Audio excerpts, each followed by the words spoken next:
Hello everyone, welcome to Jargus Ranger Reviews. This time we'll be looking at the 11th episode of Power Rangers Super Ninja Steel, Fan Frenzy. And this one is a Levi focused episode. And it starts out with a marketing director, played by Dayu from Power Rangers Samurai, by the way. That was interesting to recast her. She wants him to be the advertising mascot for a burger chain of restaurants. But he denies it. He's saying he's focused entirely on school at the moment, which is very good for him. He's not being swayed that easily. But eventually she gives up because she knows he's made up his mind.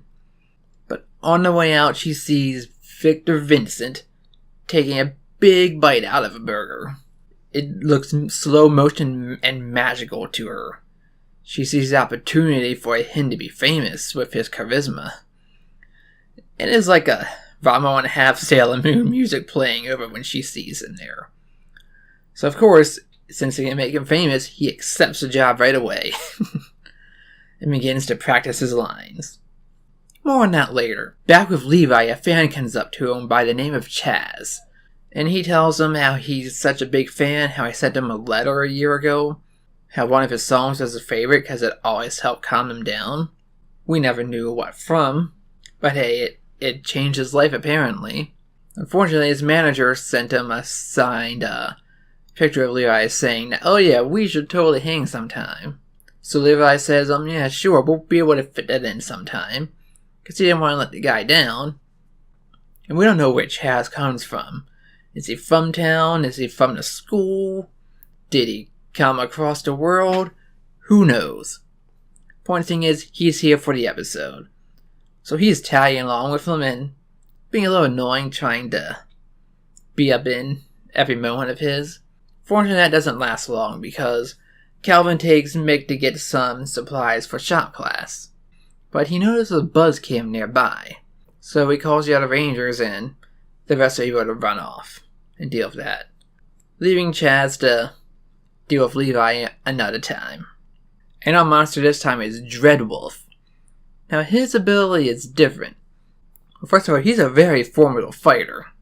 And he does not flinch very much from being attacked head on. Which is pretty amazing for a monster of the week. But he has special claws, where if he stabs someone with it, they'll become a werewolf themselves. So during the fighting, he's fighting a Levi one-on-one, but Levi deflects him. Unfortunately, Mick was nearby coming out from his shopping, and he gets hit by it. And of course, he is not present during shop class. And of course, Chaz is there, but Levi has to blow him off because, check on Mick, who's back at the Ranger base. He says he's feeling fine at first, till he sees his face is all werewolfy. And when they show him what he looks like in the mirror, he says, "I look like a cross between a troll and a yeti." Which is a very clever nod because Mick's actor also did Norg and Phineas from Power Rangers Mystic Force and Operation Overdrive, who very much played those things in both those roles. So that's a very clever joke, definitely. But Redbot scans him and finds the fang, so he pulls it out, and Mick immediately goes back to normal. And so that's how they figure out that it's this monster's scheme to turn them all, the Rangers, into werewolves.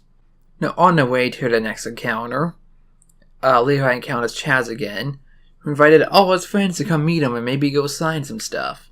Which really rubs Levi the wrong way, because he didn't ask for him permission or anything to do that. So he says, "No, you gotta give me some space, I'm not going there." The problem is, that's where Dreadwolf appears next. So he sees Chaz there, dressed up in his cowboy hat and boots, and he mistakes him for Levi. Because apparently he knows what the Gold Ranger looks like casually now. And he gets hit hard by it. It brings him pain and makes him fall to the ground. Of course, the other Rangers go off to fight him right away as soon as he's detected. But not before some more wolf fangs get tossed around. Or are they claws? I don't know. Point is, one of them hits Victor. It feels like a bee stinging him now, so I guess it wasn't a direct hit.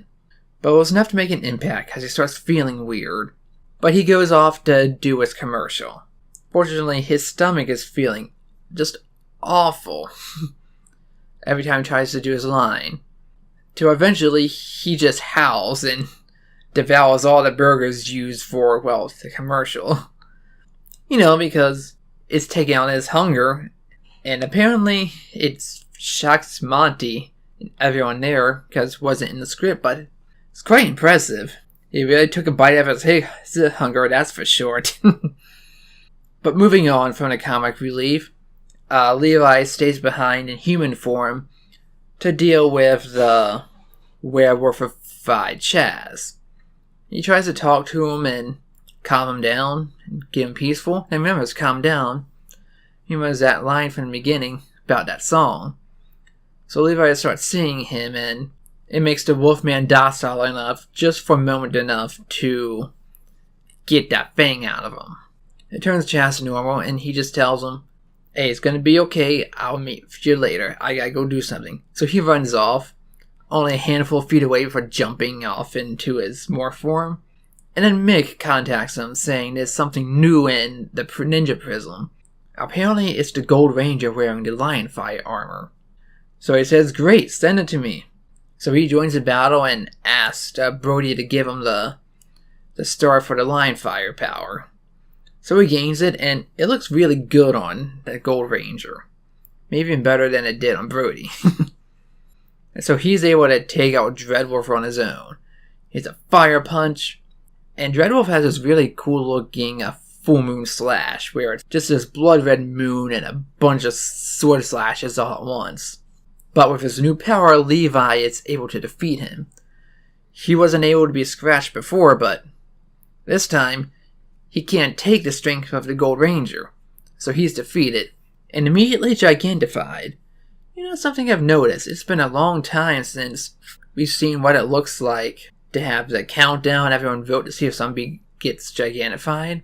And also this episode, there's no sight or reference of Badana or Matamodius. What could they be up to? In a Megazord battle, this time they all join in for the Ninja Ultra Zord. They don't use the Blaze Zords again, which is fine by me because Ultra Zord has a much better finishing blow, which just fires all a bunch of laser blasts at it.